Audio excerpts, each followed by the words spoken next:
Boa noite, pessoal. Boa noite, professor. Boa noite, professor.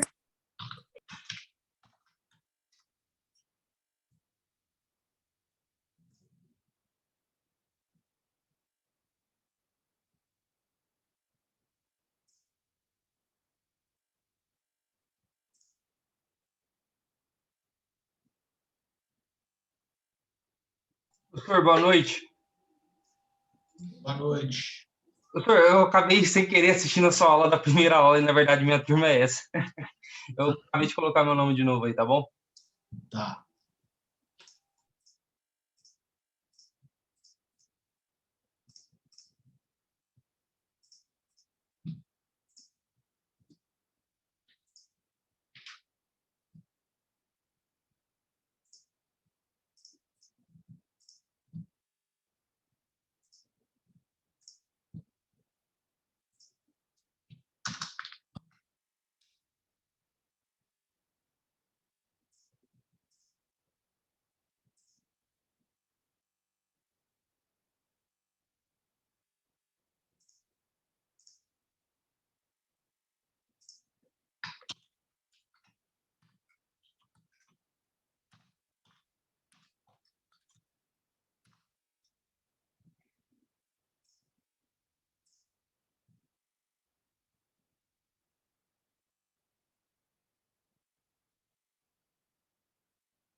Bom,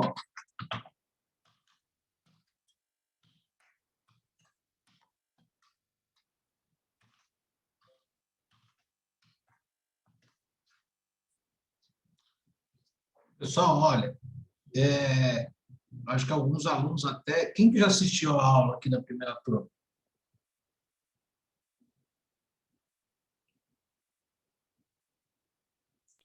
Acho que foi o Tailã, professor.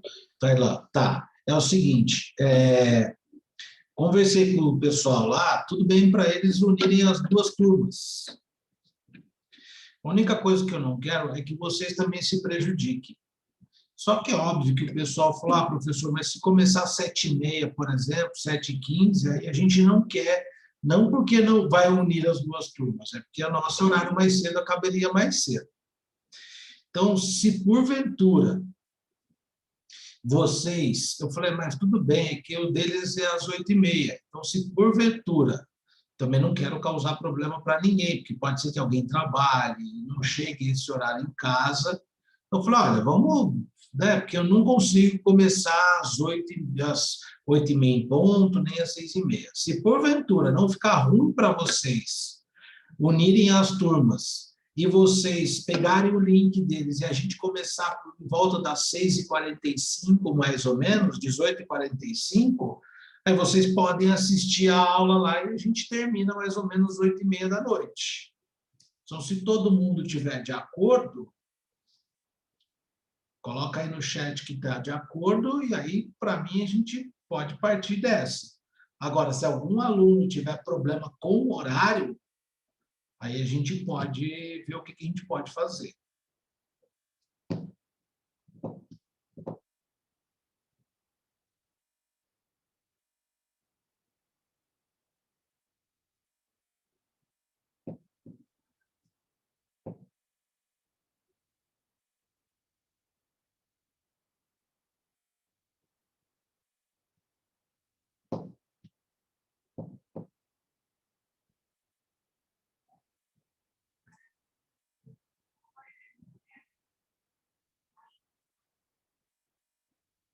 Olha, então, pelo que está aqui, eu acho que, não sei se o Matheus, não viu o nome do...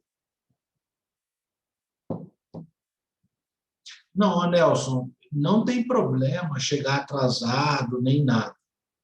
Tá? Então, geralmente, eu já combinei com os alunos que você... Também não quero te prejudicar, então fique muito à vontade se você se sentir prejudicado em me falar. Eu combinei com eles agora, eles falaram, professor, se começar até às 7 horas, não tem problema. Então, a gente combinou mais ou menos 6h45. Obviamente que eu vou abrir às 6h45, vou pedir para todo mundo colocar o nome. Então, se você perder alguma coisa, você vai perder talvez 3, 4, 5 minutos aí, que vai ser um pouquinho da introdução. Nem isso, talvez. Se você ficar tranquilo com relação a isso, para mim não tem problema, eu não quero prejudicar vocês, volto a repetir. Se tiver um aluno que se sentir prejudicado, aí a gente não faz isso.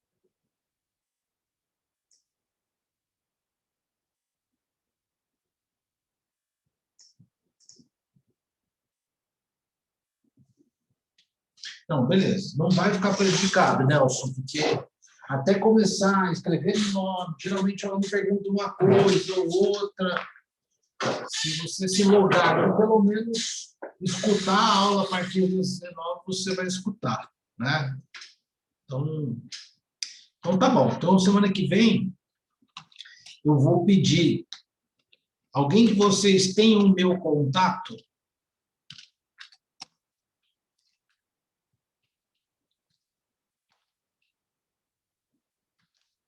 Ou não? Tá. Então, um aluno vai ficar encarregado. Ah, você tem, Maria Júlia? Então, você passa para mim uma mensagem na semana que vem, ou ainda hoje, eu te replico o link da aula que é deles, do Zoom, tá bom? Aí ficamos assim, então.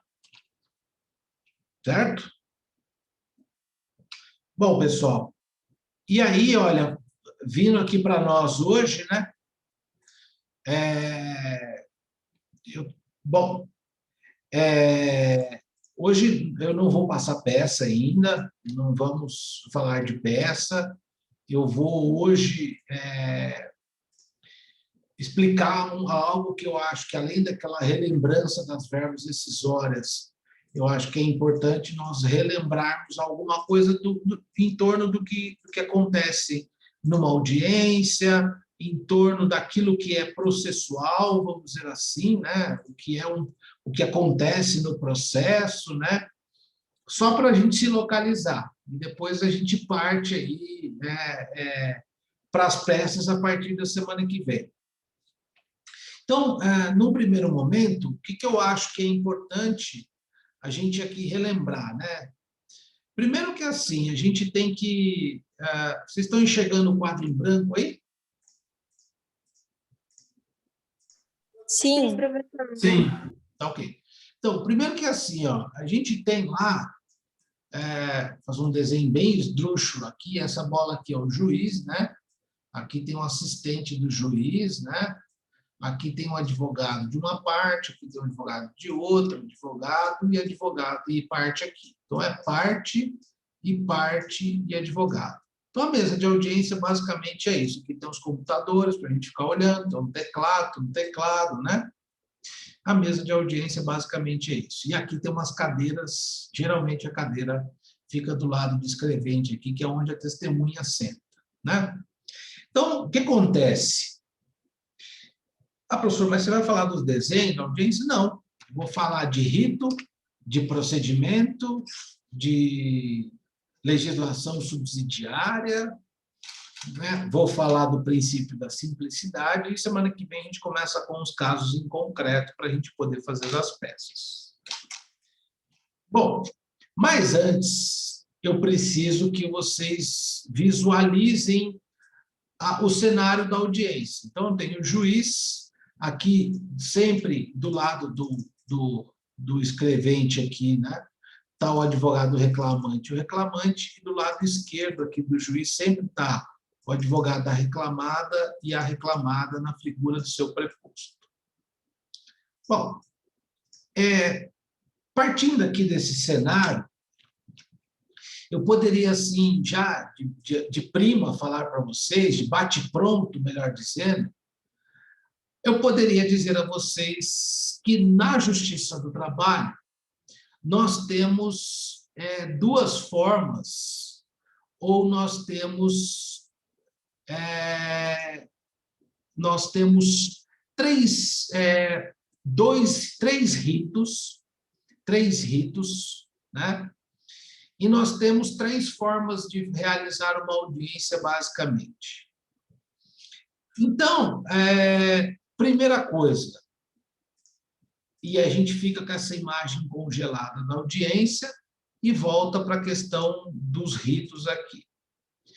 Então, a primeira coisa que eu tenho a dizer para vocês é o seguinte: no processo do trabalho, nós temos um primeiro rito, ou um primeiro procedimento, que é o procedimento sumário, que é algo que está tão em desuso hoje, que é algo que a gente não vê mais acontecendo. Creio eu que a chance de acontecer uma questão de prova de exame da ordem, que eu não vou pedir isso num problema prático para vocês, uma matéria ou uma reclamação trabalhista que siga o rito sumário, eu posso dizer para vocês que só se eu estiver ficando bem doido, porque eu acho que a chance de cair uma reclamação trabalhista pelo rito sumário, só se o examinador de ordem ou alguém que fizer a prova queira fazer uma pegadinha. Porque no contexto atual, eu acho que a gente não cobraria, ou eu acho que o examinador não cobraria uma petição com rito, por exemplo, sumário. Mas esse rito é instituído pela Lei 5.584 de 70. E aí, esse rito que é instituído pela Lei 5.584 de 70, no artigo 2º, ele traz alguns procedimentos, artigo 2º, artigo 3º, 4º, em que o juízo deve respeitar. Então, vejam só, o artigo 584, da Lei 5.584 de 1970, é uma lei esparsa à legislação do trabalho, ou melhor dizendo, é uma legislação esparsa ao próprio conteúdo da CLT. Então, Lei 5.584 de 1970 é uma lei esparsa ao próprio conteúdo da CLT. Mas vejam que aqui ela fala, regulamenta regras de processo do trabalho, alterando dispositivos da CLT. Mas o que é importante dela? Que ela é a lei do rito sumário.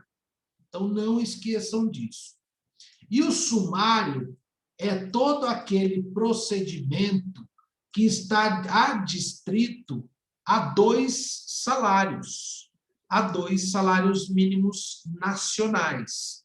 Então, procedimento sumário é cujo valor da causa ou o valor da alçada é de apenas 2 salários. Procedimento sumário é aquele cujo valor da causa ou do salário é de apenas 2 salários. Professor, mas qual a relevância disso? A relevância é total, porque o rito que se estabelece no procedimento do processo, a maneira com que o processo caminha, ela é muito mais curto. O legislador idealizou em 1970 que esse procedimento seria mais célere, mais simples e, portanto, mais curto. Só que, vejam, de certa forma, de forma até razoável, ele diz, bom, se a causa é pequena, só o valor da causa é de 2 salários, então vamos colocar ela para seguir essa linha do trem menorzinha, que é o rito sumário. E por que eu disse a vocês desde o começo que a gente nunca vê isso na prática acontecendo? Porque como as ações trabalhistas têm pedidos múltiplos e causa de pedir múltiplas, dificilmente a gente consegue enquadrar o valor em 2 salários. Então, olhem só, o parágrafo 3º do artigo 2º diz lá que o valor da causa é de 2 salários. Tá? Então, é de 2 salários o valor da causa, que é o que fixa o rito sumário. E aí, vejam só que interessante, a lei é tão antiga, e aí talvez por isso se justifique até o desuso dela, que até a redação, eu estou puxando do site da Presidência da República, que até o português e a acentuação aqui da época, ela está um pouquinho diferente do que a gente costuma fazer hoje. Né? Então, deixa eu pegar aqui. Então, por exemplo, aqui, olha, eu tenho lá, ó. Aqui, ó, eu tenho, tá vendo? Ó, deste artigo com acento, acordo com acento, né? Então, assim, a legislação é tão antiga que rege, ou que ela foi escrita de acordo com a gramática de 1970. Isso não é relevante, só a título de curiosidade.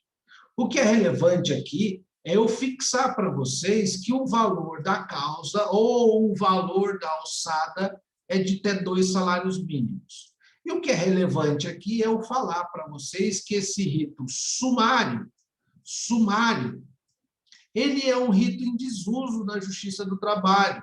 Não porque a Justiça do Trabalho não quer, porque quem faz a ação e faz o pedido e atribui valor à causa é o advogado. É porque dificilmente nós vemos ações que batem apenas 2 salários. 2 salários hoje são R$ 2.200. O salário mínimo está R$ 1.100.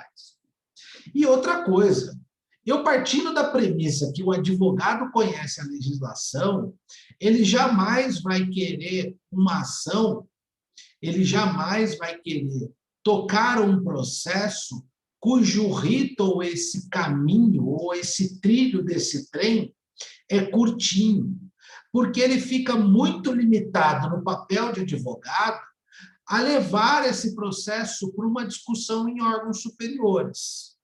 Então, o rito sumário tem como algo de marcante que é valor da causa ou valor de alçada de apenas 2 salários, é algo muito relevante a se saber. Nós chamamos de rito sumário, que não se confunde com rito sumaríssimo e não se confunde com o rito ordinário. Nós chamamos rito sumário justamente pelo valor da causa, e aí nós vemos um procedimento em que o juiz tem que adotar. E uma outra questão é que no rito sumário só cabe recurso quando houver a ofensa à Constituição Federal. E aí eu preciso dizer algo que é muito importante para vocês. Vejam só, nós temos na figura, no processo do trabalho, em rito tanto ordinário como no rito sumaríssimo, a possibilidade de fazer um recurso ordinário. Recurso ordinário é atacar a sentença de primeira instância quando ela é improcedente. Eu ataco a sentença de primeira instância quando ela é improcedente através do recurso ordinário. No processo civil, eu poderia dizer que o recurso ordinário é a nossa apelação. No recurso ordinário, é um momento em que eu vou atacar os fundamentos da defesa, eu vou alegar a minha tese e, principalmente, eu vou fazer o revolvimento dos fatos e provas. Todas as provas, sejam documentais ou testemunhais, que foram acolhidas na sentença de primeira instância, elas podem ser revistas num segundo momento, num recurso ordinário. Ora, se eu digo a vocês que o procedimento ou procedimento sumário, o rito sumário, não somente permite recurso para atacar ofensa à Constituição Federal, significa que eu elimino essa hipótese, elimino a hipótese de fazer revolvimento de fatos e provas, alegar provas testemunhais, documentais e etc. e tal, através do rito sumário. Aí perguntaria a vocês, que vantagem Maria leva se eu ajuizo uma reclamação trabalhista, adstrita 2 salários, em que eu não posso, ou eu estou extremamente engessado de levar uma discussão de um processo até o TST, já que eu não posso discutir qualquer fatos e provas nos meus recursos, apenas a ofensa à Constituição Federal. E me parece muito claro que, obviamente, que, né, o juiz muito dificilmente vai dar uma sentença que ofenda a Constituição Federal.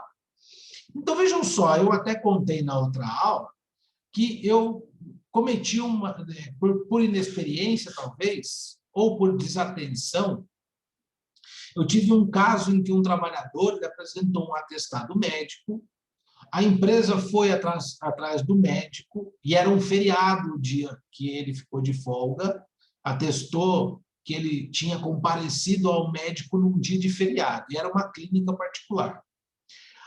A empresa aplicou a justa causa nele, porque disse que ele falsificou o atestado, já que aquela clínica ou aquele hospital particular não funcionava no dia de feriado. Pois bem, aplicou a justa causa nele por falsificação de um documento e mandou embora por justa causa.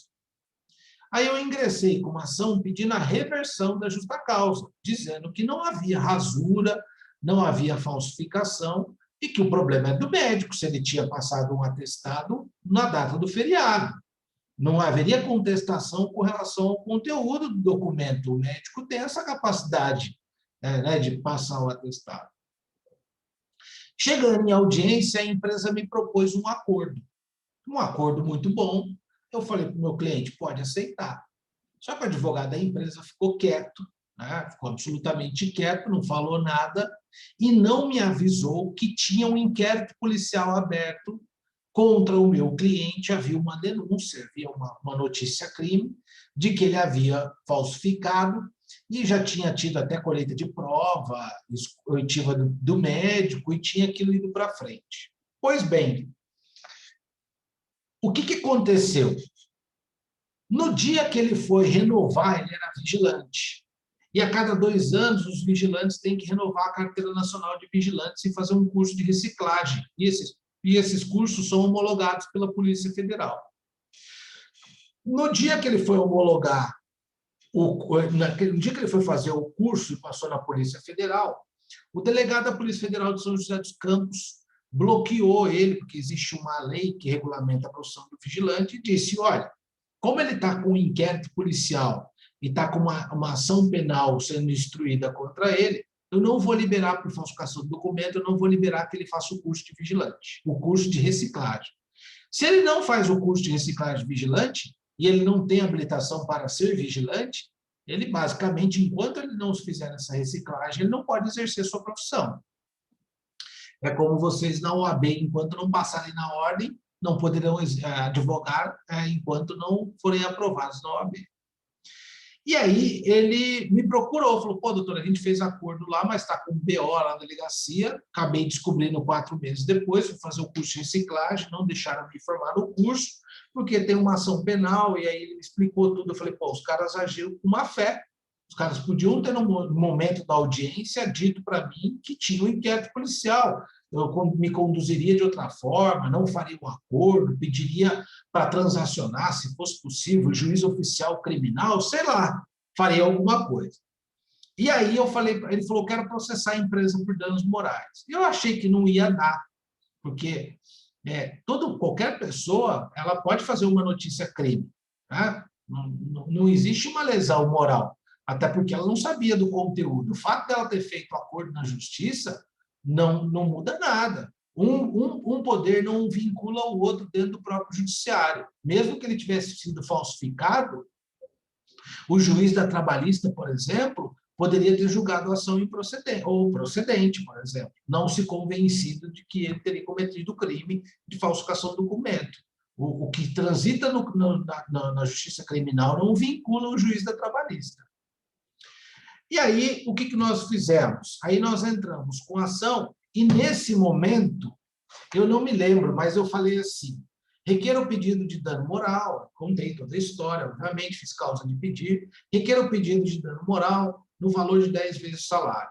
Só que, para não gerar sucumbência alta, e por uma esperteza, ou uma inexperiência, ou uma falta de atenção, quando eu atribuí o valor da causa, eu coloquei 2 salários, sem me atentar que aquilo ia ser rito sumário. A juíza julgou a ação, colheu provas, fez audiências, tudo perfeito. Colheu provas, pegou a prova documental, pegou o depoimento da testemunha da reclamada, enfim, tudo perfeito. Na hora que ela julgou improcedente a ação, dizendo, olha, é uma prerrogativa da parte investigar se o atestado era verdadeiro ou não. E era uma prerrogativa denunciar isso para a autoridade policial. E outra coisa, o inquérito policial é um processo inquisitivo. Ainda goza a favor dele o princípio da presunção da inocência. Então, não vejo dano. E eu, muito revoltado com aquilo, fiz lá o meu recurso ordinário, que é a mesma coisa que a apelação, fiz todo o revolvimento do fato e prova, dizendo que tinha inquérito, que tinha outro processo, que não agiram de boa fé, falei tudo que eu tinha que falar, que ele foi constrangido, que ele não passou no curso, falei de tudo, de provas e fatos novamente, citei todos os documentos. Mas percebam que neste meu processo não havia absolutamente nada de questões relacionadas à infração à Constituição Federal. Não havia uma infração literal à Constituição Federal. Não havia. E aí eu fiz o RO. Quando foi para o juiz, porque quem sobe o recurso ordinário para o tribunal é o juiz que deu a sentença. Então, caiu na mão do juiz de Taubaté e ele saneou, vamos dizer assim, o meu processo para ver se ia para o tribunal ou não. E aí ele deu um despacho assim, denego o seguimento do recurso ordinário.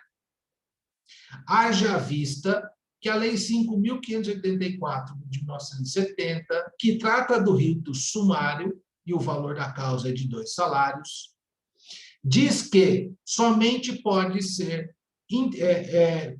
proposto recurso quando houver ofensa à Constituição Federal. O reclamante alega nos seus recursos questões de fato, de mérito e de direito que não tem nada a ver com infração à Constituição, portanto, não recebo o recurso.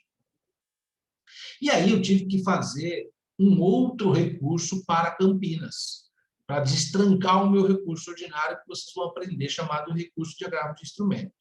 Aí foi para Campinas, e em Campinas eles acolheram a minha tese com relação a essa questão processual.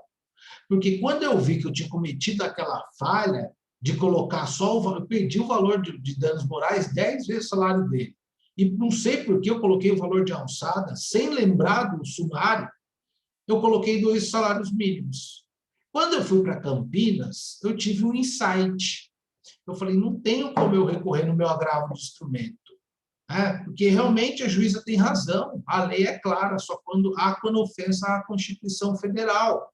Eu não tenho que alegar esse recurso. O meu recurso vai cair por terra no tribunal. Então, o que eu tive a grande ideia? E 2 desembargadores, foi 2 votos a 1 no tribunal, acolheram a minha tese, apesar de não ter dado dano moral. O que eu falei no meu agravo de instrumento? Eu falei, olha, a matéria não é trabalhista. A Lei 5.584 de 70 é uma legislação que fala sobre o direito do trabalho. Indenização por danos morais tem como substrato e fundamento o Código Civil, artigo 186, 187, 927, enfim. Portanto, se o direito material está relacionado ao direito civil, apesar da competência do judiciário ser a trabalhista, não se aplicaria a Lei 5.584, porque a Lei 5.584 só trata de verbas de natureza trabalhista e não de verbas de natureza civil, como a indenização. 2 desembargadores acolheram a minha tese e um não. Mas aí, eles acolhendo a minha tese, eles eram obrigados a julgar o recurso ordinário, porque o recurso de agravo de instrumento, na Justiça do Trabalho, serve para destrancar um recurso.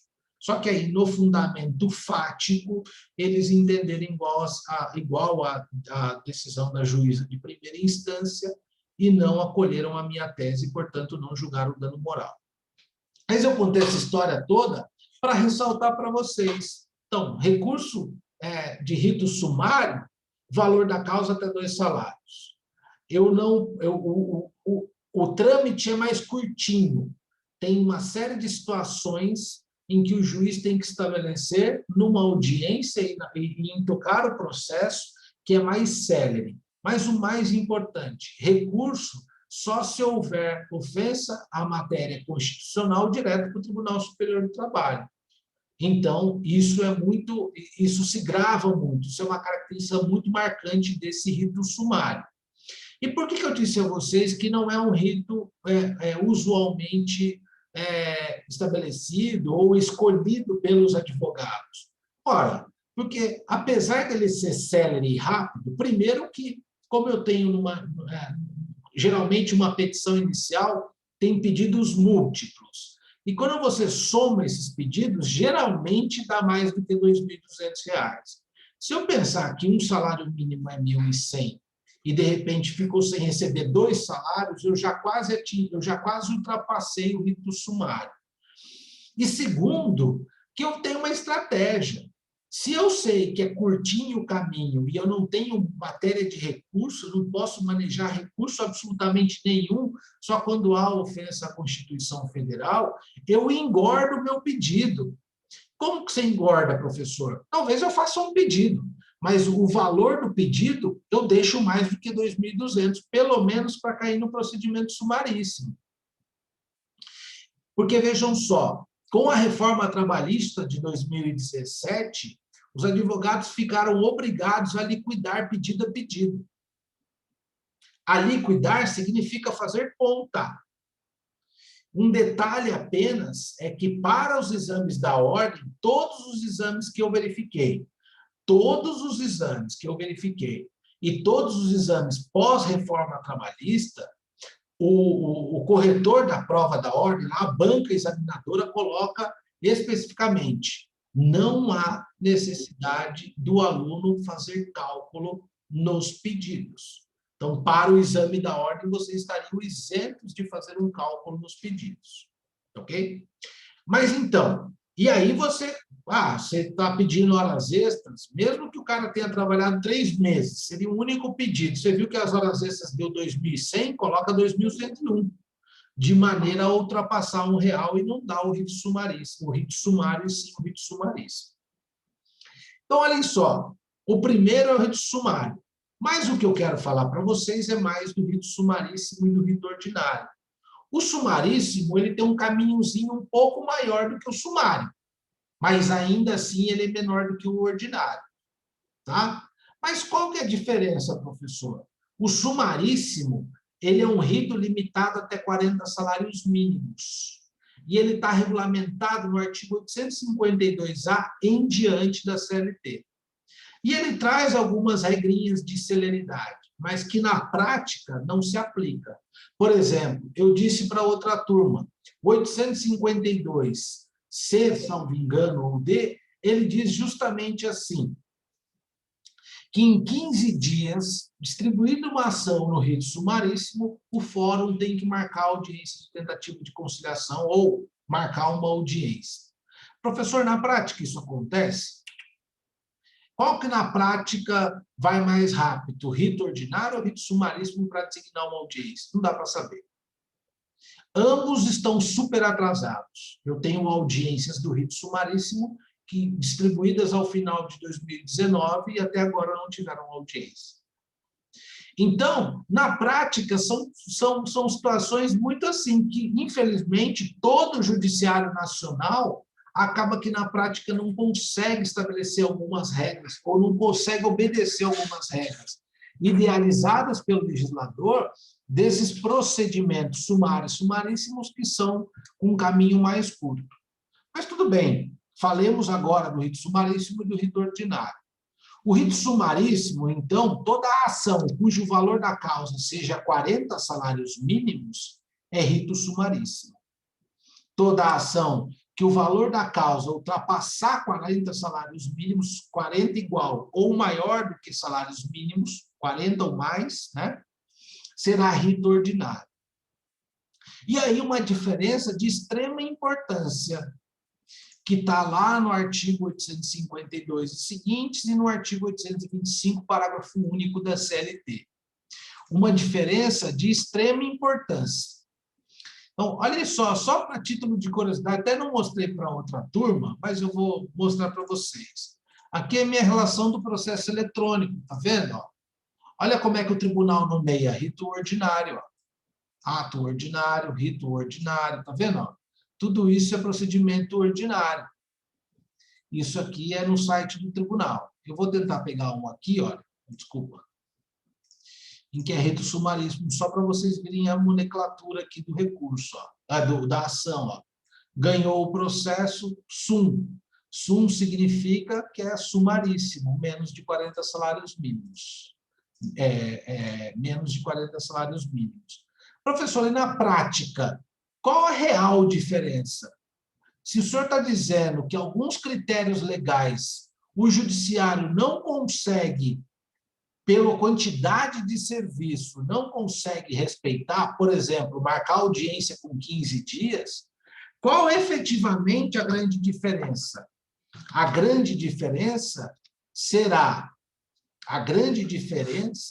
ela vai ser no que tange a quantidade de testemunhas e a forma de intimação dessas testemunhas, que está lá no 825, parágrafo único da CLT. Procedimento sumaríssimo 852 e seguintes. Então, olhem só, quando eu tenho procedimento sumaríssimo, eu posso arrolar até 2 testemunhas, no máximo, e não é por fato. São 2 testemunhas e ponto, acabou. Quando eu tenho procedimento ordinário ou rito ordinário, eu posso arrolar até 3 testemunhas. Ok, então 2 para sumaríssimo e 3 para ordinário.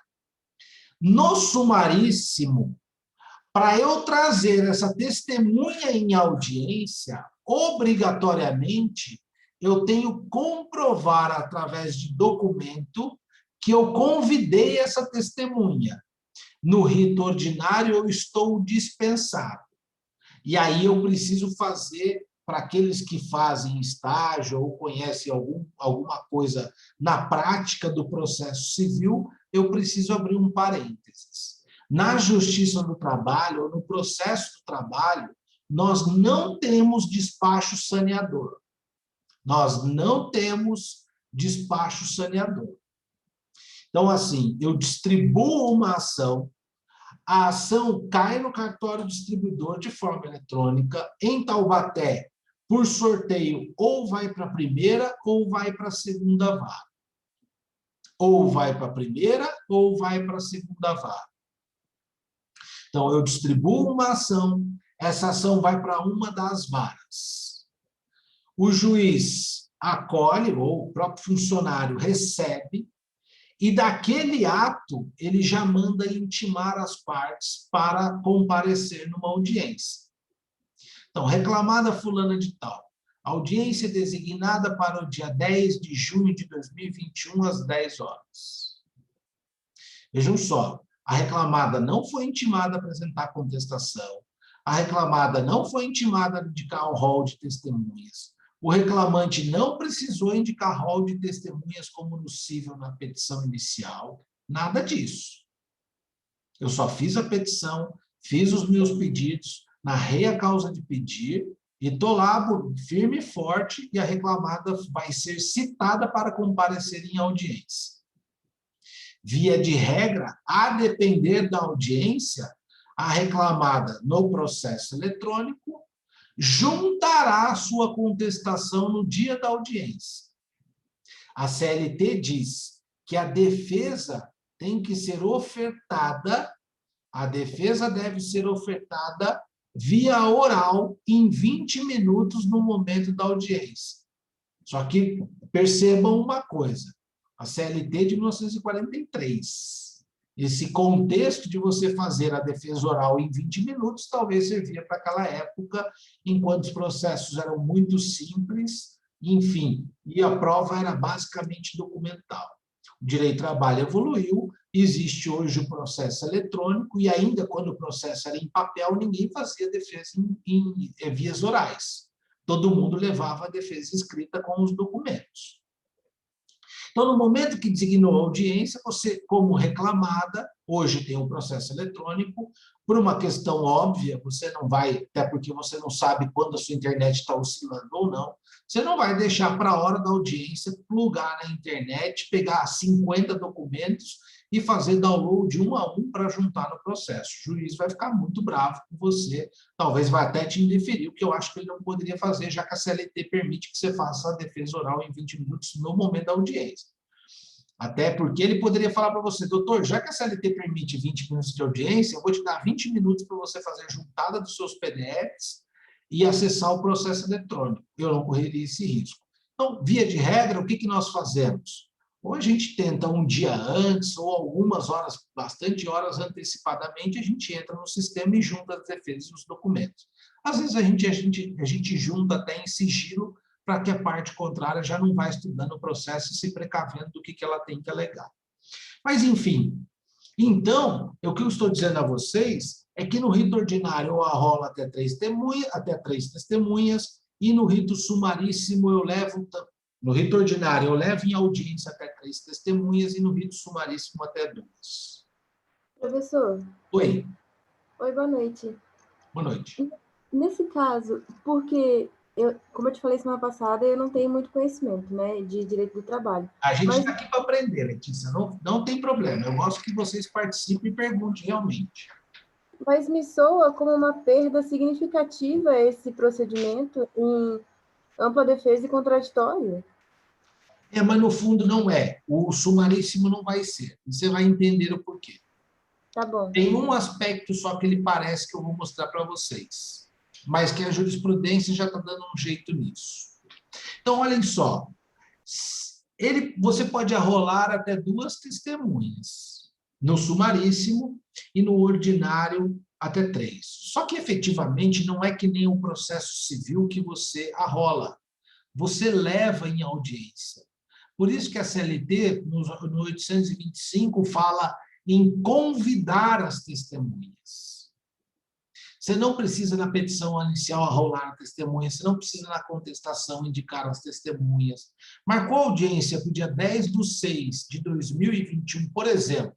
Imaginemos que nós estivéssemos nas condições naturais, ou até não, que as audiências estão sendo de forma remota online.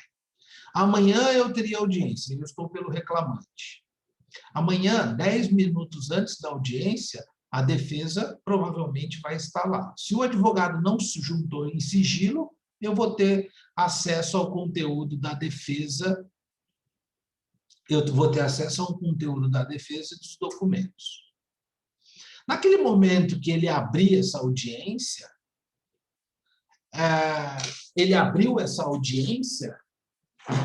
ele vai, primeiramente, ele vai perguntar para as partes, ou ele vai tentar, por obrigação legal, isso está na CLT, a abertura da audiência tem que ser feita com a conciliação.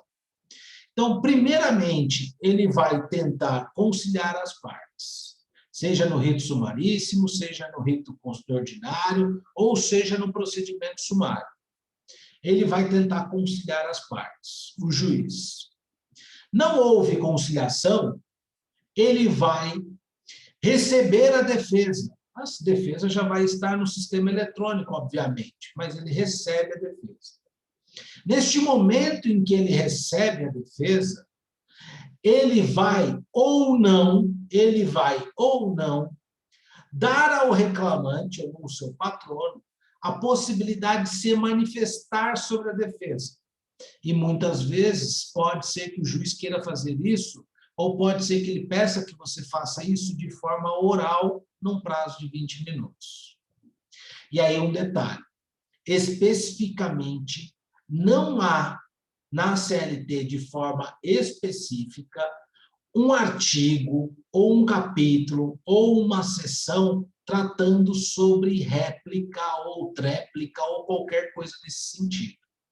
Existe apenas a possibilidade, no rito sumaríssimo, do juiz assim, dizendo: aberta a audiência, inconciliadas as partes, recebida a contestação, no rito sumaríssimo o juiz poderá dar vista à parte contrária da contestação para que ele se manifeste naquele ato. Isso no rito sumaríssimo. No rito ordinário não tem. Mas não é uma réplica propriamente dita. Então, se amanhã ou depois vocês se encontrarem numa justiça do trabalho, né, e vocês, como advogado reclamante, falarem para o juiz e falarem assim: excelência, ainda mais se vocês estiverem no rito ordinário, falar assim: excelência, você pode me dar prazo de réplica? E ele falar: doutor, eu não vou dar. E se você estrebuchar com ele e quiser consignar protestos e ficar revoltado, ele vai te dar a seguinte resposta: doutor, principalmente no rito ordinário, me dê qual artigo da CLT que eu sou obrigado a te dar prazo para manifestação. Ou réplica, melhor dizendo. E realmente você não vai achar e você não vai ter resposta para ele. No rito sumaríssimo, você vai invocar lá o artigo 252, a linha B, C, ou D, ou H lá. Eu não vou ficar especificando, porque não é o conteúdo da aula. E aí lá tem alguma coisinha sobre isso. Não é basicamente réplica, mas poderia ser usado para tal.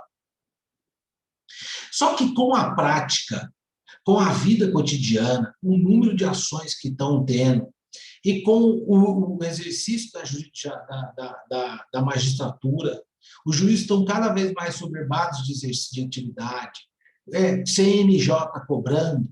Os juízes atualmente não têm muito tempo para ficar com esses diálogos com o advogado, ou até esperando a parte com o advogado fazer uma manifestação oral em 20 minutos.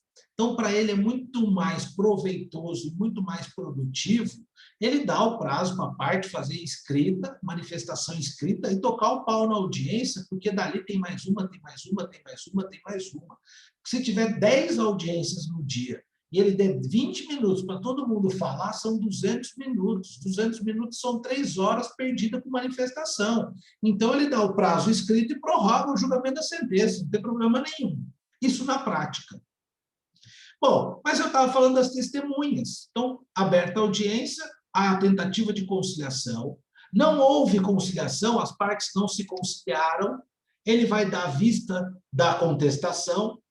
Vamos imaginar que seja esse juiz mais duro, mais das antigas, né? E fale para a parte: você tem 20 minutos para se manifestar da contestação em documentos. Agora, então você vai lá, abre e faz a sua manifestaçãozinha oral lá para o escrevente. E aí ele fala assim: agora começaremos nossa fase de instrução com a produção de prova em audiências. E aí eu preciso dizer o seguinte para vocês: à medida que esse autor ou reclamante propôs a ação, ele já juntou a prova documental. À medida que essa reclamada ou réu da ação juntou a defesa, ela já juntou a prova documental. Então, em tese, a prova documental das partes, uma veio com a petição inicial, outra veio com a contestação. Na audiência, aqui nesse momento, eu só vou colher a prova testemunhal. Professor, mas surgiu um documento em que a parte não tinha, ou a reclamada ou o reclamante, e resolveram apresentar no momento da audiência. O juiz do trabalho vai indeferir a produção dessa prova? Não. Não vai. Tá? Não vai. Porque a Justiça do Trabalho tem o princípio da informalidade, da celeridade, da primazia da realidade, que vocês aprenderam no 5º semestre. Não vale o que está no conteúdo da forma do documento, mas o que aconteceu na realidade. E isso também significa que todos os elementos que o juiz tiver, ele vai trazer para o processo. Ele só não pode permitir, obviamente, a juntada de um documento depois que ele prolatou a sentença, ou depois da audiência de instrução.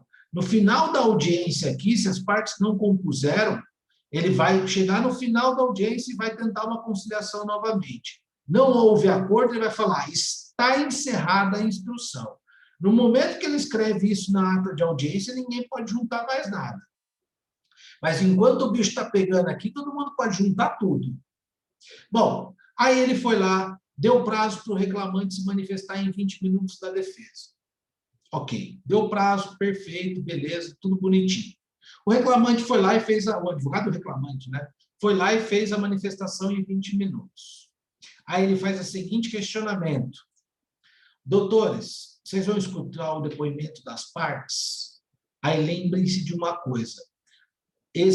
Essa oitiva das partes é sempre cruzada.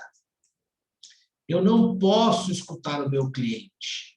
A reclamada, a advogada reclamada, não pode escutar a própria reclamada. O reclamante pode escutar o preposto ou representante legal da reclamada e a reclamada pode escutar o reclamante. Por que disso, professor? Porque as partes não têm o compromisso de falar a verdade. As partes podem mentir em juízo. Quem depõe sob compromisso é testemunha e não partes. Por isso que o sistema acha que é inócuo, é ineficaz, é improdutivo o próprio reclamante escutar, o próprio advogado reclamante escutar o depoimento do reclamante. Porque, obviamente, daqui não vai sair novidade nenhuma. Ele vai instruir o cliente a falar aquilo que ele absolutamente quer. Então, por que eu escuto o depoimento da parte? Aí é uma dica que eu gosto de fazer. Eu faço bastante de escutar a parte contrária em audiência. Porque, às vezes, eu pego uma parte que está despreparada e a parte pode confessar algum fato. Aí você pergunta, olha, é verdade que pelo menos 3 vezes por semana não vinha ninguém lá para substituir o camarada na portaria, portanto, ele não podia tirar a horário de almoço? Aí o cara fala, é verdade, mas não era muito bem assim que acontecia. Aí o juiz já intervém. Não, espera aí. É verdade ou não era assim que acontecia? Aí o juiz, aquela pressão toda de audiência, o cara fala, não, realmente 3 vezes por semana ele não tirava o intervalo. Aí, bingo, você não precisa fazer prova com testemunha. O cara já confessou que ele não tirava o intervalo. O fato constitutivo do seu direito já está provado. Então, vejam só, você escuta a parte contrária, quando fala-se de partes, tá? Então, é cruzar. Pensem nisso sempre. Que alguns advogados, no começo de profissão, o juiz pergunta assim, doutor, você vai querer escutar só a parte? Aí o cara fala, vou. Aí vira para o reclamante, você dá pelo lado do reclamante, vira para o reclamante e fala, pode sentar ali que eu vou te escutar. Aí o juiz, aí, colegas que são mais mal educados, aí dão risada de você que está iniciando, porque você não prestou atenção na aula de processo lá, e não veio na aula de laboratório. Então, não cometam isso, né? Enfim. Bom, mas aí, olha, aqui você escutou o depoimento das partes e chegou a vez das testemunhas. Se for rito sumaríssimo, 2, se for rito ordinário, 3, para cada parte. Aí chegou lá, o juiz falou assim, doutor, você tem testemunha? Tem. Quem que é? O Zé, é rito sumaríssimo, tá? 40 salários. E o Pedro? O Zé e o Pedro, as minhas testemunhas. Eles estão aí? Estão. O senhor convidou eles? Convidei. Ok. Então, ele chega lá para o assistente de audiência e fala, apregou o Zé e o Pedro lá, chama eles aqui. Aí o cara liga o microfone e anuncia lá no fórum, lá na sala de espera. Zé, fulano de tal, processo tal, adentraram a sala de audiência 1. Aí vai lá a testemunha, aí chama, desculpa, a testemunha foi embora, ficou com medo. Zé, fulano de tal, adentraram a sala de audiências 1.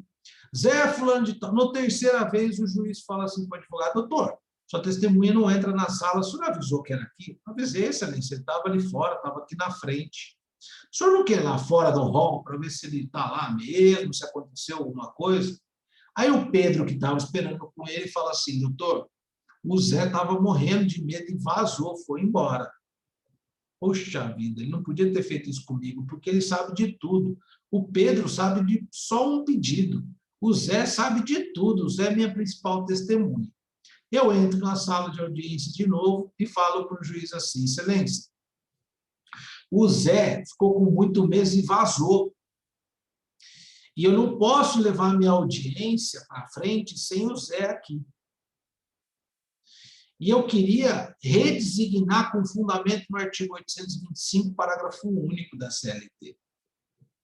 Aí o juiz vai falar, pois bem, doutor, esse processo é de menos de 40 salários mínimos. E, portanto, é um processo pelo rito sumaríssimo. O senhor tem a carta convite ou a comprovação de que você convidou a testemunha para comparecer aqui? Se eu tiver, perfeito. Se eu não tiver a carta, tratando-se de rito sumaríssimo, ele vai tocar o processo para frente sem escutar o Zé. Porque é um requisito para o rito sumaríssimo eu ter a carta convite. Se for rito ordinário, professor, no seu mesmo exemplo, se o processo for acima de 40 salários mínimos e o Zé sumiu, eu falo, excelência, é José Laércio da Silva, RG 324.422, o endereço é XYZ, número tal, bairro tal, Taubaté. Ele estava aqui até agora, eu não sei por que cargas d'água ele foi embora. Só que eu tenho que escutar ele, rito ordinário. Aí o juiz lê o artigo 825, parágrafo 1º, e fala assim, parágrafo único, e fala assim, pois é, rito ordinário não precisa ter a comprovação do convite, da carta convite da audiência.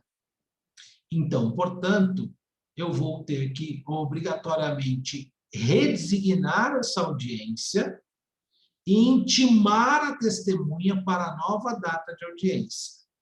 Então, o que o juiz faz? O juiz defere a redesignação, mesmo eu estando sem carta convite, porque é rito ordinário. Aí ele redesigna, coloca os dados da testemunha na ata e pede para eu levar essa ata de audiência para ele. Então, olha, porque você foi embora, a audiência foi para o mês que vem, tal dia, tal hora, e você tem que comparecer. Chegando nessa audiência, se ele não comparece, novamente, o juiz determina uma condução coercitiva, plena de aplicação de multa e até prisão por meio-dia, alguma coisa nesse sentido. Professor, mas no rito sumaríssimo isso pode acontecer? Pode, se você tiver com a carta comprovando que você convidou ele. E o juiz vai tomar a mesma providência.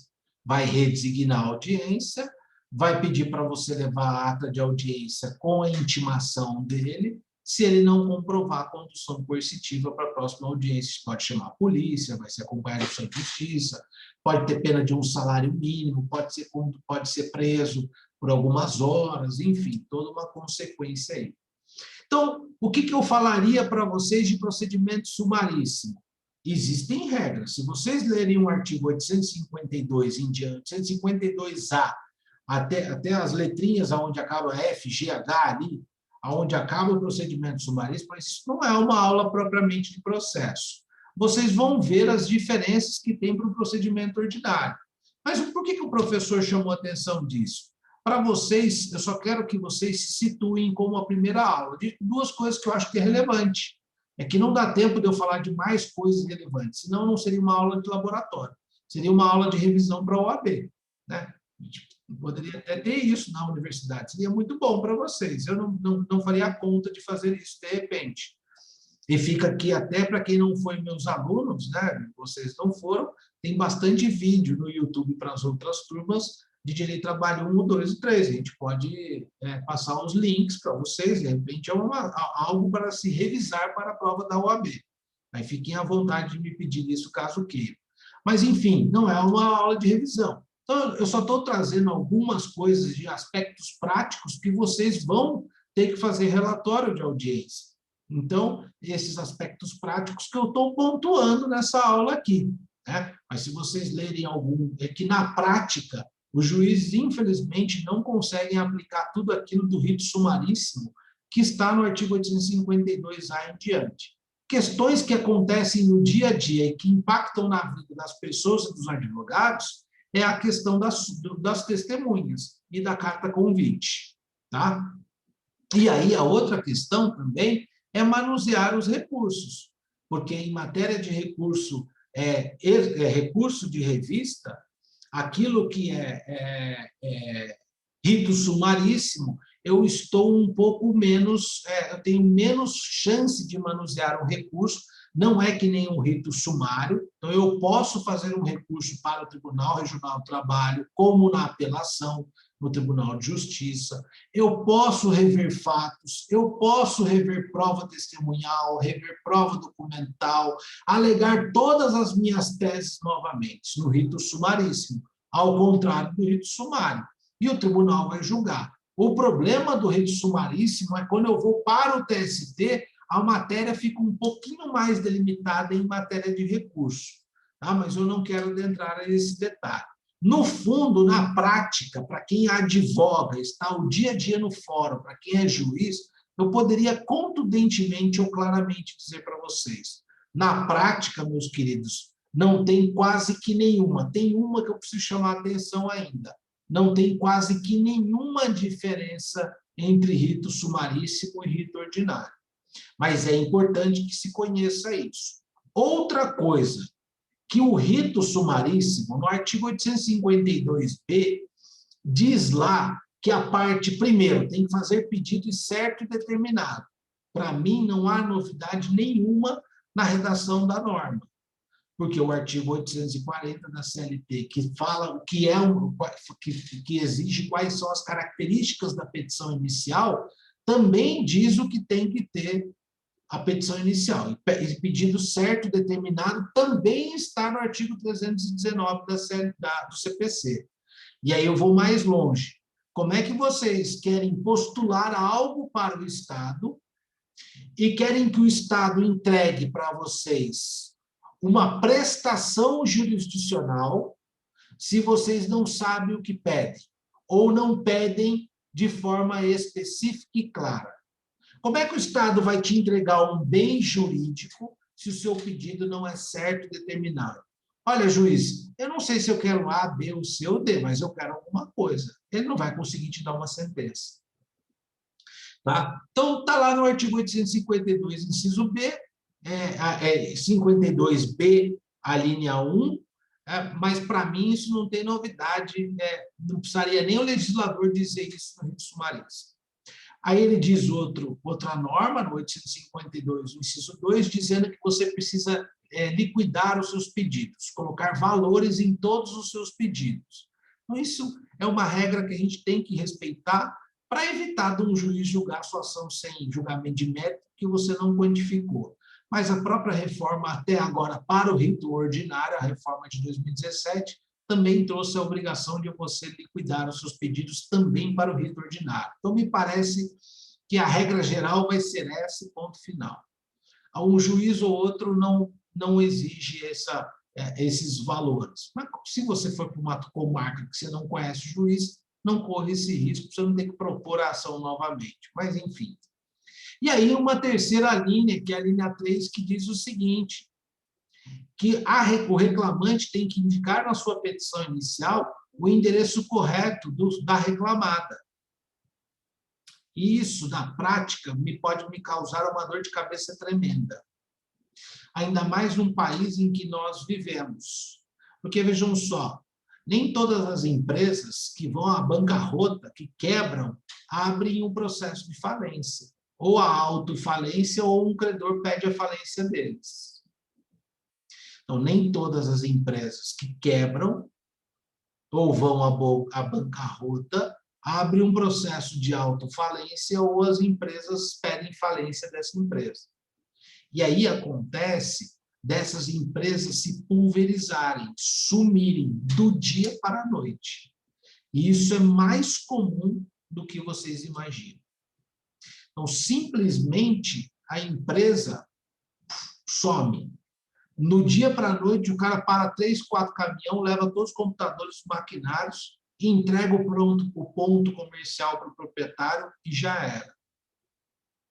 Aí a Justiça do Trabalho, a gente chama, a CLT chama a citação de notificação. É a mesma coisa, só muda o nome. E as notificações dos seus trabalhos são via correio. Aí você entra com uma ação, o correio vai lá na porta do estabelecimento, está lá a placa.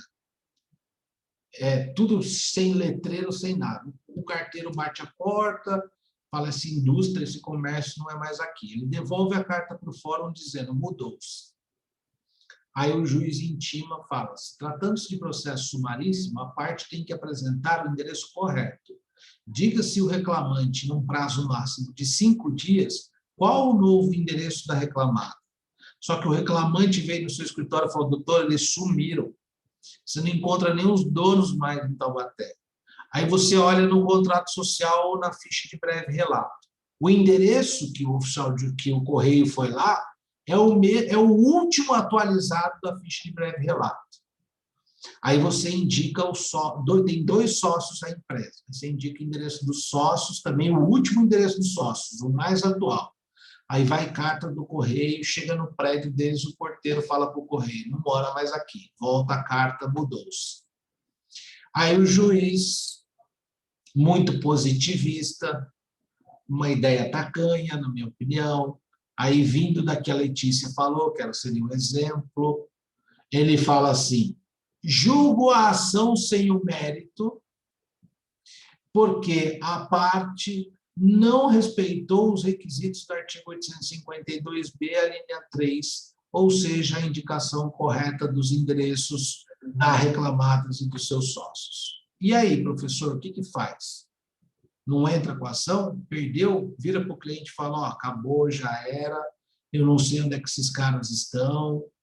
É justo alguém fechar um negócio, sumir do mapa, dar o verdadeiro balão, os sócios sumirem do mapa e esse trabalhador não ter nem a chance, nem o direito de ajuizar uma ação, porque há um requisito numa lei ordinária que diz que tem que colocar o endereço correto, sendo que a empresa indicou para os órgãos correspondentes os seus endereços, os últimos atuais, e não está mais lá?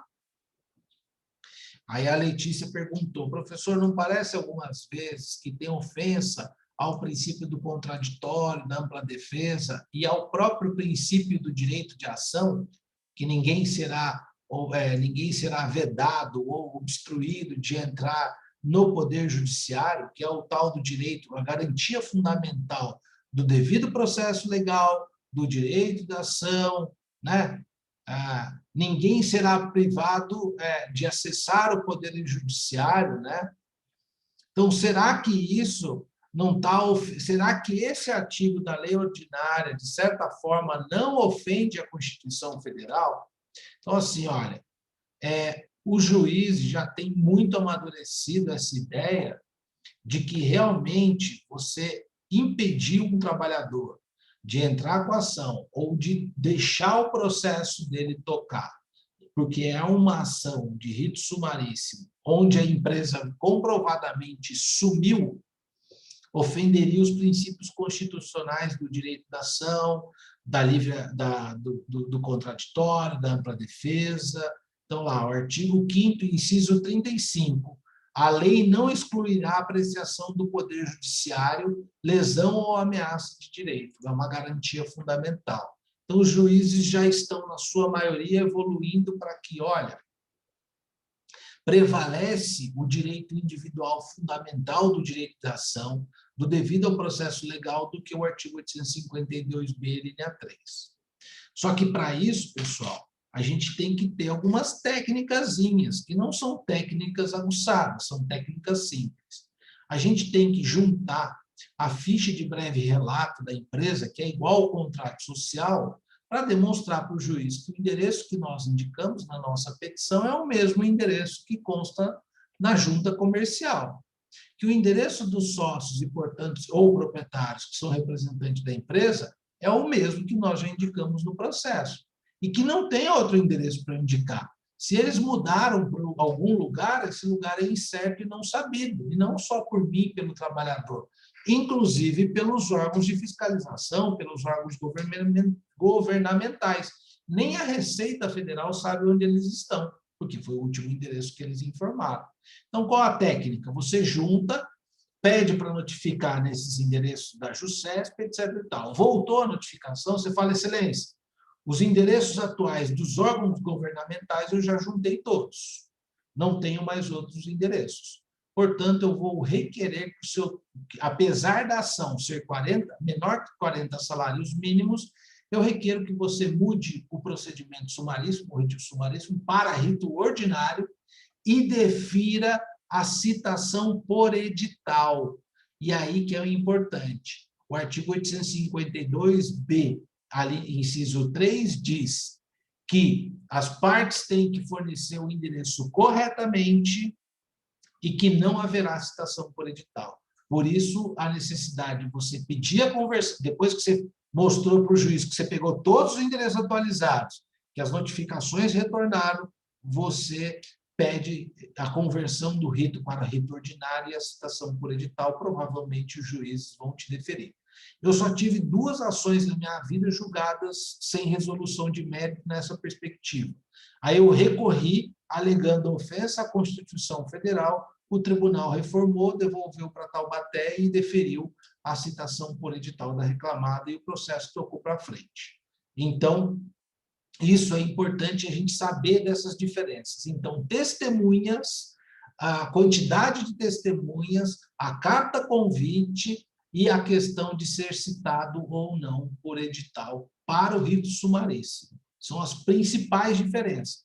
Óbvio que se eu ler os artigos 852A, B, C, D, E, F, G, enfim, eu vou achar outras nuances, mas que na prática, como está lá no artigo dizendo, distribuída uma ação no rito sumaríssimo, o juiz é obrigado a designar uma audiência em 15 dias. Na prática, isso não acontece. Cai tudo no mesmo bolo. Se é ordinário, se é rito sumaríssimo, o fórum em Taubaté está marcando a audiência já para fevereiro ou março de 2022, independente do rito ou procedimento que seja. Então, na prática, isso não é tão relevante assim de eu passar para você. Agora, voltando aqui no esquema das audiências, que eu estava explicando, né? Fiz a mesa de audiência lá, que a gente pode repetir aqui assim, né? Eu poderia dizer para vocês que quando a intimação para reclamada, ou a notificação, melhor dizendo, que é a expressão que a CLT utiliza, substituindo a citação, quando a citação para reclamada vai, a depender do tribunal e a depender do juiz, existem 3 formas, né, dele informar nessa notificação como ele vai conduzir essa audiência. Quando a audiência é una, ele está dizendo ao advogado que a audiência começa com conciliação e termina com conciliação, vai ter a instrução, que é a produção de provas, ou colheita de provas e análise de provas, e vai ter o julgamento. Quando a audiência, a notificação vem lá para a reclamada, e a reclamada vai contactar vocês, e vem lá, audiência inicial para amanhã, por exemplo, né? Inicial significa que vai ser conciliação, e vai ser juntada de contestação e prova documental, por parte, obviamente, da empresa da reclamada. E quando a audiência fala conciliação, poderá haver ou não a juntada da contestação. Por que poderá, professor? É a parte... é o réu que escolhe? Não. A depender do juízo, tá? A depender do juízo. Pode ser que o juiz marque a audiência de conciliação pedindo a juntada da contestação, tá? Então, olha só. E aí vai até uma crítica que eu fiz na outra aula e eu vou comentar com vocês. Audiência una, por isso que é una. Tudo num único ato, audiência una. Então, eu abro com tentativa de conciliação, não conciliou, eu dou vista para a parte da minha defesa, a parte se manifestou em 20 minutos, colhe depoimento das partes, que não tem um compromisso de falar a verdade, as partes deram depoimento, reduziu em ata, eu continuo a redigir a minha ata, só que agora eu vou para o depoimento das minhas testemunhas, das testemunhas das 2 partes. E aí instruiu. Professor, posso juntar documento novo no ato da audiência? Pode.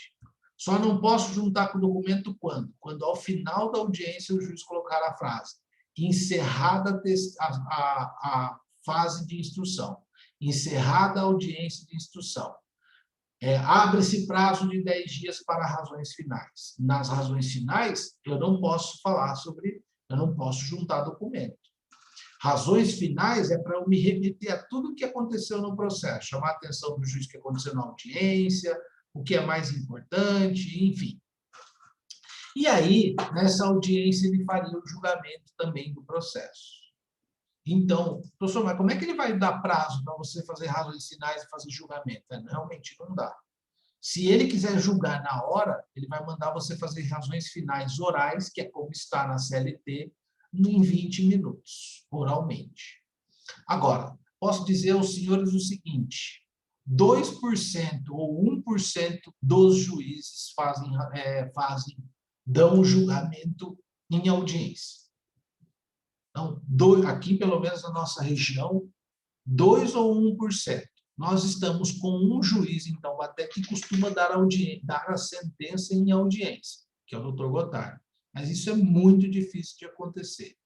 Tá? A outra audiência que nós temos é a audiência inicial. Geralmente, na notificação, vem assim: a audiência inicial no dia 10/6/2021, às 10 horas da manhã.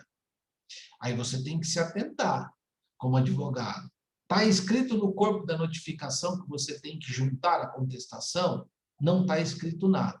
Mas, se for inicial, junte a contestação no dia da audiência, para não precluir o seu direito e você não for rével. Audiência de conciliação. Audiência de conciliação para o dia 10/6/2021, às 10 horas. Está escrito lá para você juntar a defesa? Está escrito. Então, junte a audiência. A defesa. Não está escrito, talvez você não precise juntar. Ah, professor, mas eu não quero correr risco nenhum. Então, junta. Né? Então, tem que tomar cuidado. Uma crítica que eu fiz para os alunos da outra turma, da turma anterior, é que, infelizmente, se vocês perceberem, nós não temos no direito do trabalho um código de processo de trabalho. Existem algumas seções e alguns capítulos da CLT, mais para o final da CLT, que tratam sobre a fase de execução, sobre a parte de recursos, mas não é um ordenamento, um conjunto de normas tão rico quanto o CPC. Né? E aí, a grande crítica é que se faz, ou alguns doutrinadores acham que nós, do direito do trabalho, deveríamos ter um código de processo do trabalho. Tanto é que, academicamente, vocês aprendem processo do trabalho separado do direito material do trabalho. O professor Luiz Arthur, ele é responsável pela cadeira de direito processual, e atualmente eu sou responsável pela cadeira de direito material do trabalho. Né? Então, há alguns doutrinadores que dizem que teria que haver um código em separado. O fato é que a legislação processual civil, a lei de execução fiscal, elas servem como fonte subsidiária ao direito do trabalho. E aí eu dei um exemplo na outra turma do seguinte: existe uma figura no CPC que diz que é o recurso adesivo. Quando uma parte recorre, a outra parte, né, que não recorreu, pode recorrer adesivamente do recurso da outra parte. Então, alguém que fez um recurso de apelação, a parte contrária foi intimada: você tem 15 dias para responder esse recurso de apelação. Você responde o recurso de apelação e você fala: puxa, eu queria mudar um negocinho na sentença lá. Eu não ia recorrer. Tinha um negocinho que eu queria mudar lá, que vai me dar mais um dinheirinho lá. Mas já que o réu recorreu, eu vou fazer um recurso adesivo em cima do recurso dele. E isso é permitido pelo CPC. Então, recurso adesivo na apelação. Eu aplico o recurso adesivo ao processo de trabalho? Aplico, porque o CPC é fonte subsidiária naquilo que o processo de trabalho é lacunoso. O processo de trabalho ou alguma norma de direito de trabalho traz a figura do recurso adesivo? Não. Então, pela aplicação do artigo 769 da CLT, que me diz que eu posso aplicar o CPC como fonte subsidiária, eu falo assim: os termos do artigo 769 da CLT combinado com o artigo que trata do recurso adesivo do CPC, venho interpor o recurso adesivo. Ok, fechou, vai ser acolhido, porque a regra do CPC é fonte subsidiária. Professor, mas quando que eu não posso aplicar uma fonte ou um instituto do CPC no processo de trabalho? Quando a CLT regulamentar aquela questão. Então, aí eu não posso. Mas vejam só, em algumas situações, a doutrina e a jurisprudência admitem essa mescla em processo de trabalho com o processo civil. Por exemplo, a petição inicial, se eu ler o artigo 840 da CLT, se eu ler o artigo 319 do CPC, ambos falam dos requisitos da petição inicial. O que eu posso dizer a vocês é que o 319 ele é muito mais completo do que o 840. Isso desmerece a CLT? Não. Isso desmerece o conteúdo do que tem que ser uma petição inicial? Não. Mas a doutrina e a jurisprudência, apesar da CLT não ser lacunosa quanto aos requisitos da petição inicial, falam, em alguns critérios, o artigo 319 do CPC ele é mais completo. Então, portanto, eu chamo esse artigo para cá. Algumas coisas não cabem. Por exemplo, o artigo 319 diz que na petição inicial o autor deve indicar se quer ou não fazer acordo, se quer ou não conciliar. O advogado trabalhista não precisa colocar isso na petição inicial. Primeiro, porque o artigo 840 não existe. Então, a CLT não é omissa com relação a isso, né? Então, realmente não existe. E segundo, porque o advogado trabalhista, bem preparado, estudioso, sabe que, obrigatoriamente, o juiz vai abrir a audiência com tentativa de conciliação. É um dever do juiz. Não é uma faculdade do juiz, nem uma faculdade das partes. As partes podem até não querer conciliar, mas é um dever do juiz propor a conciliação. Então, por que eu vou colocar na minha petição inicial que eu quero ou não conciliar se o juiz obrigatoriamente vai abrir a audiência com tentativa de conciliação? E vejam, a regra da CLT, a regra geral, é que o juiz determine a juntada da contestação na audiência, não no prazo de 15 dias. No processo do trabalho não tem despacho saneador. O processo não distribui e vai para o juiz verificar se está respeitando as condições de ação e etc. E tal. O juiz vai ter o primeiro contato com o seu processo no dia da audiência. Aí que ele vai ler a sua inicial e vai ler a contestação. Professor, mas demora muito, então não demora não. Existe uma técnica da gente só ir em cima daquilo que é fato. A gente não vai àquilo que é de direito.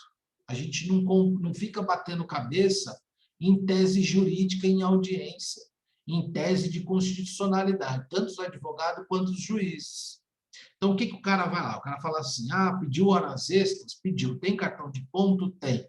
Vamos ver se o trabalhador vai impugnar o cartão. Impugnou o cartão, ele sabe que alguém vai ter que fazer prova. Ele vai perguntar questões relacionadas ao fato de horas extras. Então, não é tão complicado, basta que você domine um pouquinho da técnica, que também não é complicado.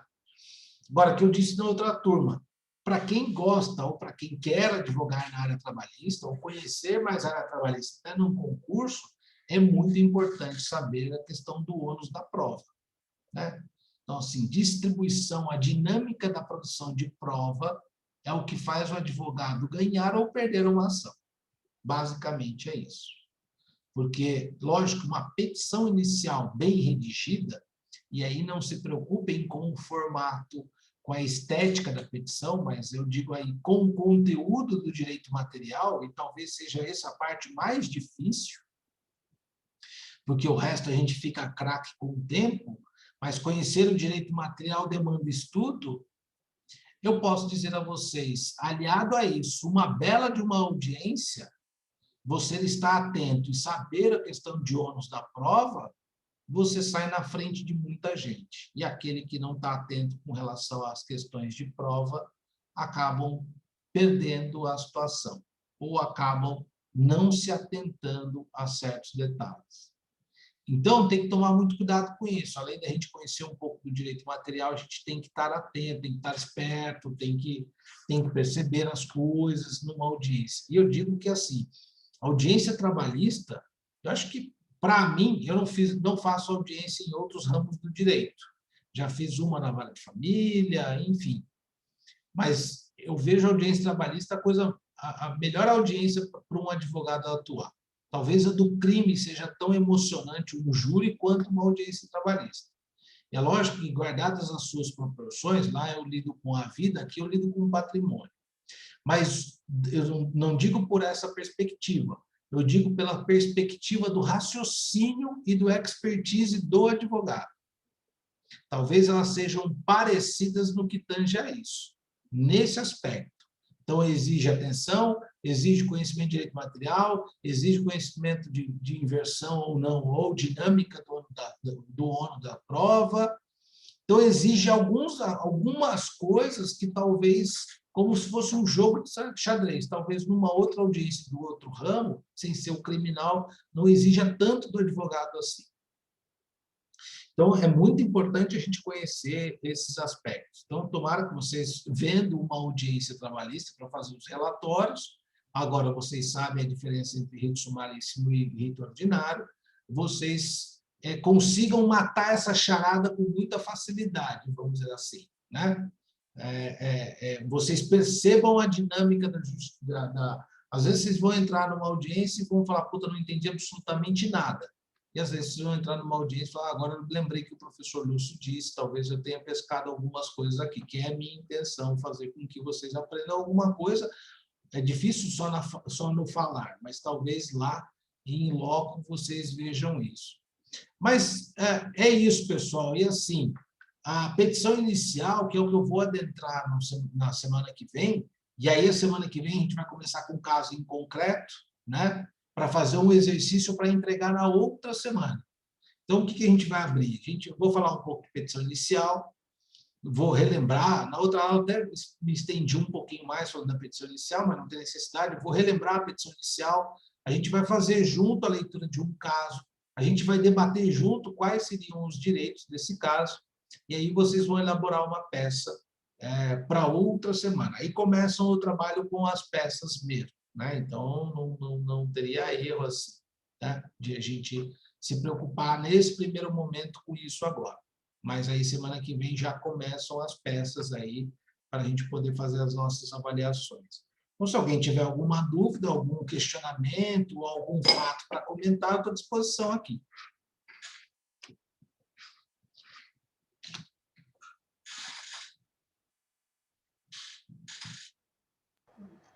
Professor. Pode falar, Letícia. Todas as iniciais são classificadas como reclamação trabalhista? Sim. Ah, tá. Porque, por exemplo, no civil, né, cada inicial tem uma nominação diferente dependendo do pedido. Não, a gente... Olha, eu vou falar isso semana que vem, mas só para adiantar, o artigo 840 da CLT, que é o que regulamenta a nossa petição inicial, em conjunto com o 319 do CPC, o 840 traz um princípio, que é o princípio da simplicidade das formas. Então, o juiz não fica muito atento a certos critérios ou carregado num formalismo como é o CPC. Então, se você denominar como reclamação trabalhista, ação trabalhista, seu pedido, por exemplo, vou te dar um exemplo, a sua pergunta é muito pertinente, mas eu vou te dar um exemplo. Imaginemos que um empregado sofreu um acidente de trabalho. Alguns vão dizer, e aí teve um evento morte, faleceu, e os dois filhos e a viúva entram com uma ação, são legitimados para entrar com uma ação trabalhista, pedindo danos morais e danos materiais, em razão desse acidente e morte. Se você procurar indenizações na CLT, você não acha. O substrato ou fundamento legal desse acidente e morte para pedir as indenizações por dano moral e material é o Código Civil. Então, é um direito, é uma ação cujo direito material é do direito civil, você percebe? Então, se você denominar ação indenizatória, ação acidentária, reclamação trabalhista, ação trabalhista, ação trabalhista acumulada com indenização, reclamação trabalhista acumulada com indenização, eu te garanto que nenhum juiz vai olhar torto, vai indeferir, vai criar confusão com você, porque você denominou dessa forma. Desde que você, obviamente, exponha a causa de pedido e o pedido de forma correta. Então, tem essas coisas na Justiça do Trabalho, que, sinceramente, eu sou muito mais paritário do que um formalismo muito carregado e que não leve a lugar nenhum, você percebe? Sim, professor, porque nos laboratórios anteriores, às vezes eu me embananava no que colocar lá na inicial, porque às vezes tem uma tutela, você não sabe que tutela colocar, o pedido, às vezes é mais de um pedido, não sabia se colocava todos os pedidos juntos. Não, olha, eu vou ensinar na semana que vem, por exemplo, quando tem tutela de urgência, tutela incidental, tutela de urgência antecipada, arresto, eu coloco reclamação trabalhista com arresto. Mas, sinceramente, eu vou demonstrar para vocês que não há tanta necessidade, até porque o processo eletrônico, você vai preenchendo caixinhas. E uma das abas que você preenche pergunta assim, tem tutela antecipada ou medida liminar? Aí você coloca lá assim. Então, apesar de você não ter colocado na sua petição, aquilo vai parar na mão do juiz e ele não vai se apegando à nomenclatura da ação que você deu. Ele vai ver se tem causa de pedido e pedido. E aí, outra coisa que eu vou ensinar para vocês é a maneira com que eu redijo as minhas iniciais. Você fique tranquila, porque assim, olha, e aí entra também a questão do princípio da simplicidade. Então, eu aprendi, eu acho bom, para um raciocínio lógico, tem várias formas, e nenhuma é melhor do que a outra, nenhuma é mais correta do que a outra. Então, por exemplo, tem colegas que narram os fatos, como vocês aprendem lá nos laboratórios de processo civil. Então, assim, fulano de tal trabalhou na data tal, no horário tal, não recebeu o adicional de periculosidade, não recebeu as verbas decisórias, foi xingado no ambiente de trabalho. Isso tudo é os fatos que você está narrando. Trabalhou 5 anos na empresa e nunca recebeu uma cesta básica. Aí você começa, do direito. Aí você abre lá, 1, verbas decisórias, 2, aí tal. Aí, isso também está certo. Eu não costumo fazer dessa forma. Eu vou mostrar para vocês como eu faço. Então, por exemplo, eu coloco lá, do contrato de trabalho. Aí eu coloco a admissão, o salário, a demissão, qual foi a forma de demissão. Pronto. Aí coloco. Aí abre o primeiro tópico, da jornada de trabalho. Porque, olha só, no direito do trabalho, no processo de trabalho, eu tenho a impressão que toda hora que eu vou falar do fato, eu tenho que evocar um pouco o fundamento jurídico, sabe? Parece que, para mim, fica mais clara a petição. Porque, como são muitos pedidos, eu fico com um pouco de receio. Por exemplo, eu estou com uma ação trabalhista que eu movi hoje. Eu estou com a ficha de entrevista na minha mão. Pra você ter ideia, ele trabalhou 1 ano e 3 meses. Aí você fala, deve ter um pedido só. Não, tem 6 pedidos aqui. Então, a impressão que eu tenho que ficar narrando todos os fatos para repetir o direito, de certa forma, eu vou ter que repetir o direito. Repetir os fatos. Aí parece que minha petição fica um pouco confusa, mas isso serve para mim. O aluno tem que se identificar com o modelo que serve para ele, não é um errado ou um certo. Por exemplo, nesse meu pedido, nessa minha entrevista, que eu estou montando uma ação hoje, o que os caras falaram para mim? Professor, doutor, olha, nos últimos 2 meses a gente não recebeu ticket de refeição e nem vale alimentação. A cesta básica e nem o ticket de refeição. Qual o fato que eu vou ter que ficar reiterando numa narrativa de fato para pedir isso? Percebam que não tem muito que eu falar de fatos, né? Então, eu simplifico o contrato de trabalho e abro um tópico em número de romanos lá. Vale refeição e cesta básica. No mês de dezembro, eles não receberam vale-refeição e cesta básica, conforme cláusula tal da Convenção Coletiva de Trabalho. Pronto. Aí eu cito lá e pego. Portanto, requer o pagamento da cesta básica no valor de X reais do mês de dezembro de 2020. E outra coisa que eu acabei adotando, não é certo nem errado, na minha própria causa de pedir, eu sempre faço um requerimento. E nos pedidos, lá embaixo, eu repito o requerimento. Não é o que é certo, o que é errado, mas eu acabei me acostumando a fazer esse modelo. Mas tem certas coisas que você não precisa ficar... Por exemplo, você vai falar para o juiz que o cara não recebeu férias, trabalhou 1 ano e não tirou férias. Você precisa ficar incrementando os fatos para dizer para o juiz que alguém não tirou férias? Entendeu? Não precisa ficar... Excelência, ele não tirou férias porque o empregador alegava que dava dificuldade, que não tinha como dar férias, que tinha um empregado doente, ficar até alguém se está no setor. Não! A gente tem que lembrar que o direito do trabalho é o princípio da irrenunciabilidade e disponibilidade. O direito é indisponível e irrenunciável. A norma é de ordem pública e de caráter cogente, ou seja, aplica independente da vontade das partes. O juiz não quer a motivação por que o cara deu ou não as férias. A regra não diz assim, ó, a cada 12 meses trabalhados você tem que sair de férias? Ponto. É isso que você tem que obedecer. Não tem que você ficar criando fatos nessa advocacia, você entendeu? Achando que você vai trazer alguma, sabe? Aquela coisa de filme americano, que você vai trazer um argumento fático que vai quebrar o juiz e ele... Não. No direito do trabalho, algumas percepções, algumas questões não tem isso. Não é ilusório, não é fantasioso a esse ponto de você... Ou é ou não é. 12 meses adquiriu o direito de férias. Tirou o direito? Não, não tirou. Então, se tirou, a reclamada que apresente o recibo de gozo de férias, de pagamento de férias. Ponto final. É assim, entendeu? Certo, professor, entendi. Bem mais simples. Prefiro assim também. A gente eu vou mostrar os meus modelos, mas eu estou aqui para tirar as dúvidas. Fiquem tranquila com relação a isso. Pode perguntar, não fique com vergonha, né? Achando que você não conhece nada do direito do trabalho, de repente, assim, na parte prática, que você sai prejudicado. E, às vezes, ninguém conhece, né? A gente está aqui para isso. Tá bom?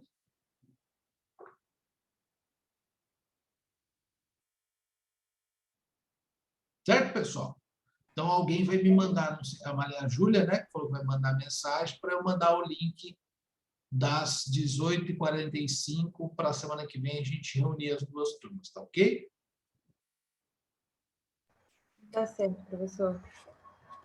Então tá, boa semana, fiquem com Deus e se cuidem aí. Obrigada, professor. Boa Obrigada. semana. Boa semana. Boa noite. Tchau, tchau, boa noite.